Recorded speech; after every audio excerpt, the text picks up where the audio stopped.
right, Alex, having growing up in Vancouver your entire life, now having been here in Toronto for the better part of a year, what's it been like transitioning to the Toronto sports culture? Because we're different here in so many ways from the folks in lower mainland British Columbia.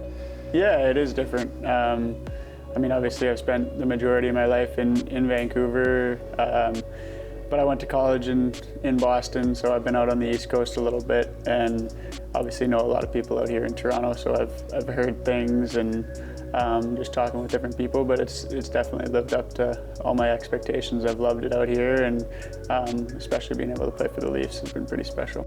Have you challenged yourself in transition? I think 3 years in Coquitlam and then 4 years at Harvard, and then in Colorado for a couple of years, then all of a sudden last summer everything's turned upside down somewhat.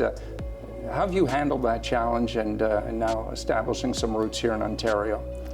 Yeah, I think that you learn to get used to new experiences and be able to adapt to different environments for sure. I think that when I first made the move to Boston, I'd grown up in Vancouver my whole life pretty much and was living at home, had everything pretty easy for me, and then moving to Boston, you learn to grow up pretty quick. You're out there on your own in a new city, new country, and I struggled a little bit at the beginning. Mm-hmm. It was a little bit difficult being out there so far from home, and but since then I think that I had an unbelievable time there for 4 years, and then that prepared me really well to be able to live on my own in Denver, and now be able to come to Toronto and to look back on things. I wouldn't have wanted it to go any differently, and where I am right now, I'm really happy with that.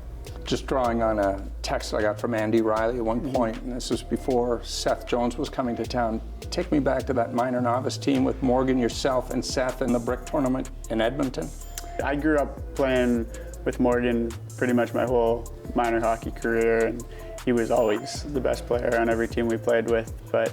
And Andy actually coached us for a lot of the time, but that one trip to the Brick, that tournament you're allowed to have a few imports, mm-hmm. and our import was Seth Jones, which was pretty special. He was obviously really good back then too, but I only played with him in that one tournament, and it was a lot of fun. Obviously back then we're at a young age going to travel and play in a tournament, but that was a cool experience. Ended on this, it's been a season of transition in so many ways for you. You start off essentially third line checking center, now you're playing top six winger with John Tavares.